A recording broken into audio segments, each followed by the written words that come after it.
Hello friends, welcome to Indian study पर आपका स्वागत है। दोस्तों, आज की इस वीडियो में मैं आप लोगों के लिए जीके का टेस्ट लेकर के आया हूं, जो कि आपके आने वाले एग्जाम यूपीएसआई के लिए बहुत ही ज़्यादा इंपॉर्टेंट है। तो वीडियो को एंड तक जरूर देखिएगा, क्योंकि लास्ट में मैं आपसे क्वेश्चन भी पूछूंगा और उसका आंसर आपको कमेंट बॉक्स में बताना होगा। साथ ही साथ इस वीडियो की पीडीएफ डिस्क्रिप्शन में टेलीग्राम चैनल का लिंक दिया हुआ है, वहाँ से आप प्राप्त कर सकते हैं।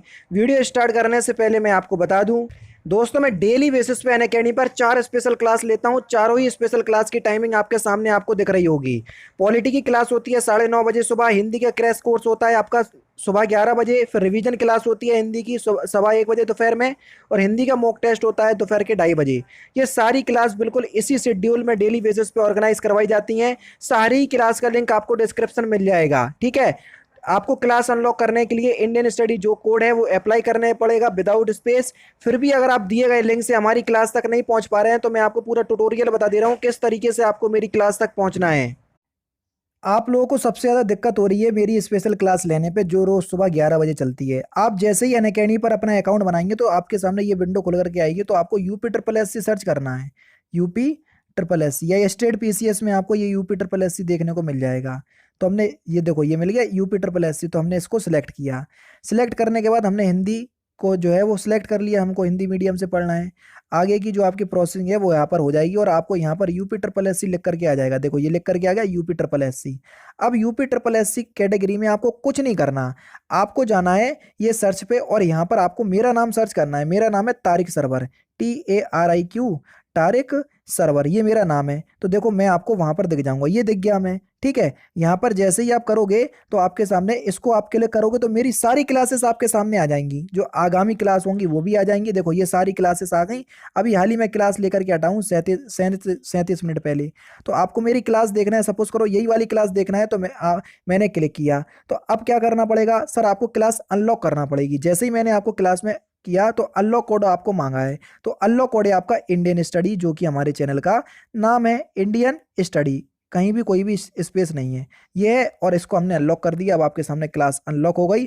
आराम से आप क्लास का लुफ्त उठाइए और डेली बेसिस पे आपके पास नोटिफिकेशन भी पहुंच जाया करेगी। अब आपको समझ में अभी आ गया होगा सब कुछ, ठीक है। अब मिलते हैं। जैसे भी आपकी क्लास होगी आप उस तरीके से देख लीजिएगा, जैसा कि मैंने आपको बताया है।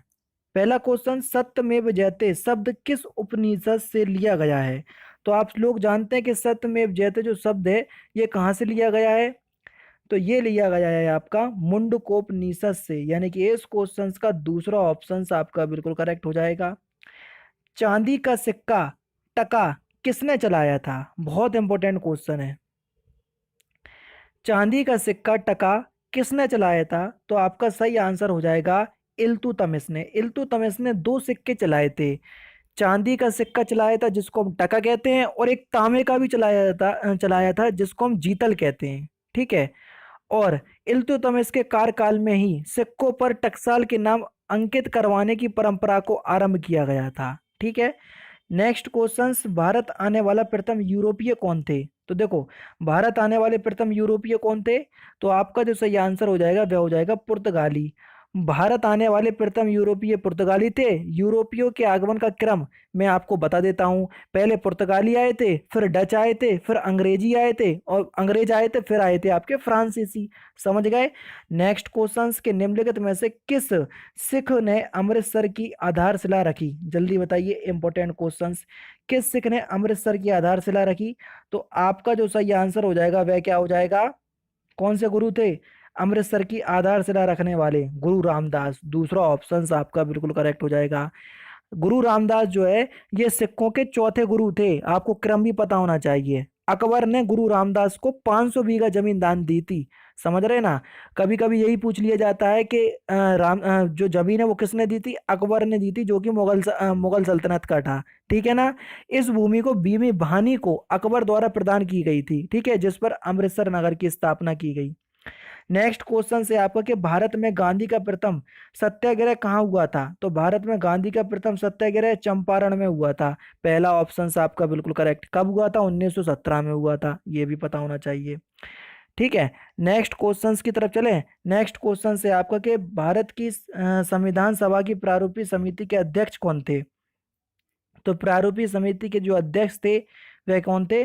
डॉक्टर भीमराव अंबेडकर। तीसरा ऑप्शन जो है वो आपका बिल्कुल क्या हो जाएगा? करेक्ट हो जाएगा। नेक्स्ट क्वेश्चन की तरफ चलें। नेक्स्ट क्वेश्चन से आपका कि भारतीय संविधान का निम्नलिखित में से कौन सा अनुच्छेद विधि के समक्ष समता के अधिकार से संबंधित है? कौन सा आर्टिकल, कौन सा अनुच्छेद? तो आपका सही आंसर हो जाएगा अनुच्छेद 14। दूसरा ऑप्शन आपका बिल्कुल करेक्ट हो जाएगा। जो आपका भारतीय संविधान में समता के जो अधिकारों का जो वर्णन है अनुच्छेद 14 से 18 के बीच किया गया है। और अनुच्छेद 14 कैसे संबंधित है वो इस क्वेश्चन में दिया गया है। भारत में किस प्रकार का लोकतंत्र है?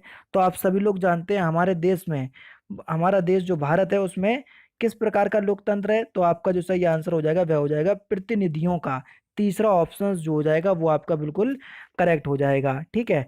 भारतीय संविधान में प्रतिनिधि संसदीय लोकतंत्र की व्यवस्था है, जिसमें क्या होता है, कार्यकारिणी अपनी सभी नीतियों और कार्यों के विधायिका के प्रति जवाबदेह होता है। वयस्क मताधिकार, सामूहिक चुनाव, कानून की सर्वोच्चता, नगर पालिका की स्वतंत्रता, ये सभी आपके इसके अंतर्गत आते हैं। भारत के राष्ट्रपति को उनके पद से कौन हटा सकता है? तो आप सभी लोग जानते हैं कौन हटा सकता है? संसद हटा सकती है, वो भी महाभियोग की प्रक्रिया से। लोकसभा की बैठक आयोजित करने के लिए न्यूनतम कितनी संख्या में सदस्य उपस्थित होने चाहिए? अगर आपको लोकसभा की बैठक करनी है तो कम से कम कुल सदस्य का 1/10वां भाग, जिसको हम गणपूर्ति कोरम कहते हैं। दूसरा ऑप्शन आपका बिल्कुल क्या हो जाएगा? करेक्ट हो जाएगा। नेक्स्ट क्वेश्चन की तरफ चलते हैं। वही क्वेश्चन है, दोबारा यहाँ पर आ गया तो कोई बात नहीं। ब्राह्मण के अध्ययन को क्या कहते हैं? जल्दी बताओ। ये आपका थोड़ा साइंस से रिलेटेड क्वेश्चन आ गए। तो ब्राह्मण के अध्ययन को हम कहते हैं कॉस्मोलॉजी। क्या कहते हैं दोस्तों? कॉस्मोलॉजी। पहला ही ऑप्शन आपका बिल्कुल करेक्ट हो जाएगा। निम्नलिखित में से कौन सी रेखा भारत के लगभग आधे हिस्से में से होकर गुजरती है?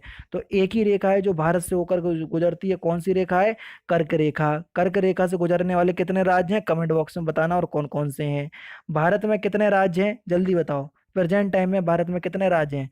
भैया प्रेजेंट टाइम में भारत में कितने राज्य हो गए? 29 हो गए। 29 हो गए कि नहीं हो गए? लगभग आधे बच्चों ने यही सोच लिया होगा 29 राज्य। अरे भैया जम्मू कश्मीर जो राज्य था उसको यूटी का दर्जा दे दिया गया है। तो अब जम्मू कश्मीर हट गया तो वो यूटी में चला गया, तो 28 तो केवल राज्य हो गए। और यूटी कितने हो गए?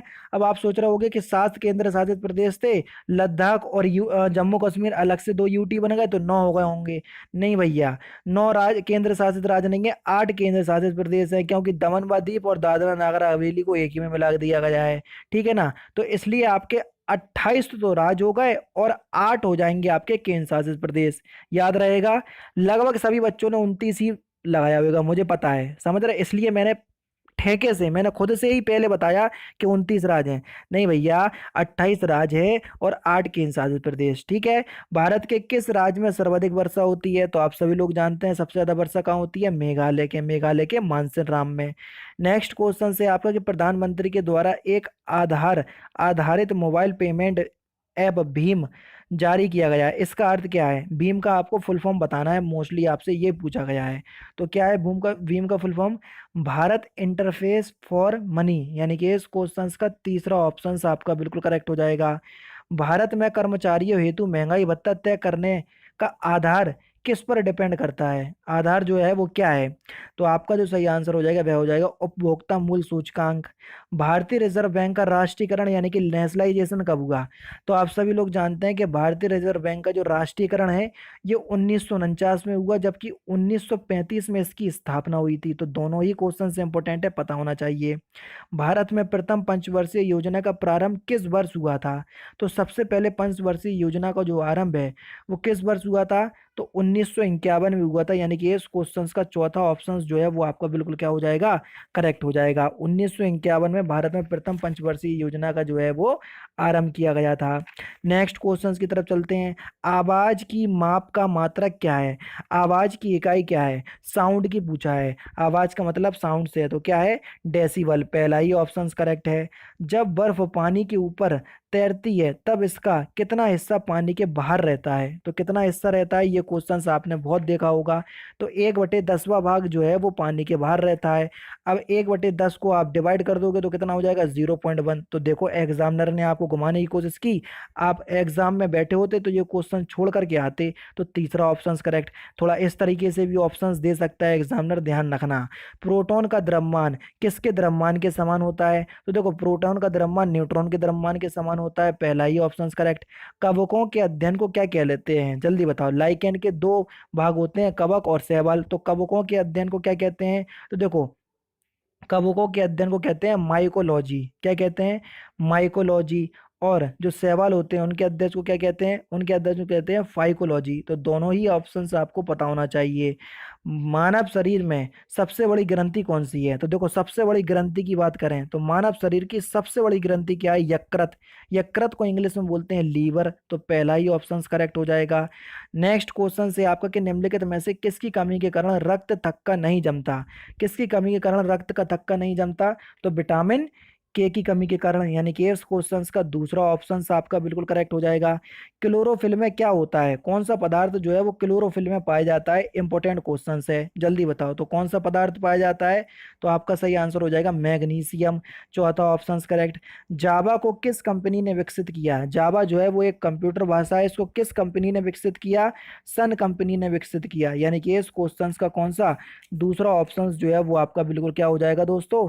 करेक्ट हो जाएगा। ठीक है। जावा को ये एक प्रोग्रामिंग भाषा है, सन माइक्रो सिस्टम के जेम्स गॉसलिंग द्वारा विकसित किया गया था। कब? 1995 में। ठीक है ना। नेक्स्ट क्वेश्चन, दशमलव संख्या 101 को द्विपदी में परिवर्तित कीजिए। अब देखो कैसे परिवर्तित करना है वो मैं आपको बता देता हूँ। देखो, द्विपदी में परिवर्तित करने का जो क्रम होता है वो मैं आपको बता देता हूँ। देखना, यहाँ पर आप 101 को पहले क्या करोगे, इसका 2 से डिवाइड करोगे तो कितने बार जाएगा? 50 बार। लेकिन एक शेष बच गया, बताओ बच गया कि नहीं बच गया? तो एक हमने यहाँ लिख दिया। इसी प्रकार से फिर 2 से डिवाइड करो तो कितना? 25। फिर कितना? देखो कोई भी शेष नहीं बचा तो 0। फिर 2 से डिवाइड करेंगे तो कितना हो जाएगा? यहाँ पर जाएगा आपका 12 बार, तो एक शेष यहाँ पर बच गया। ठीक है। फिर 2 से करेंगे तो कितने बार जाएगा ये? 6 बार। तो यहाँ पर कितना? एक भी शेष नहीं बचा। फिर 6 से करेंगे तो 3 बार, तो एक भी शेष नहीं बचेगा। फिर 2 से 3 को करेंगे तो कितने बार जाएगा? एक बार जाएगा। एक बार गया और एक शेष बच जाएगा एंड में, तो एक लिख देंगे यहाँ। तो यहाँ पर जो इसका जो प्राप्त शेषफल होगा उसको हम उल्टे क्रम में लिख लेंगे और वही आपका द्विपदी हो जाएगी। तो देखो इसको उल्टे क्रम में लिख लो तो कितना हो गया? 1 0 0 1 0 1, यानी कि 100 फिर 100 फिर 11, चाहिए होएगा।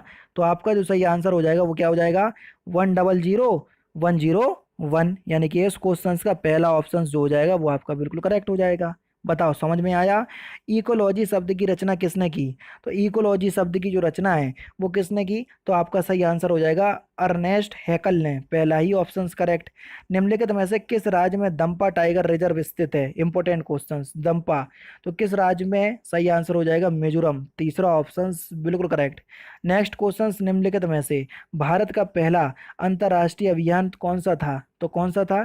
तो आपका जो सही आंसर है वह आपका मंगलयान मिशन, यानी कि इस क्वेश्चन का दूसरा ऑप्शन जो है वो आपका बिल्कुल करेक्ट हो जाएगा। अच्छा, ये मिशन जो है वो कब किया गया था?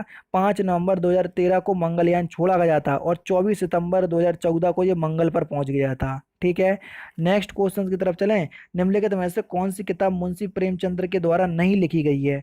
गबन तो लिखी गई है, आपने पता ही है। गोदान भी लिखी गई है। ठीक है।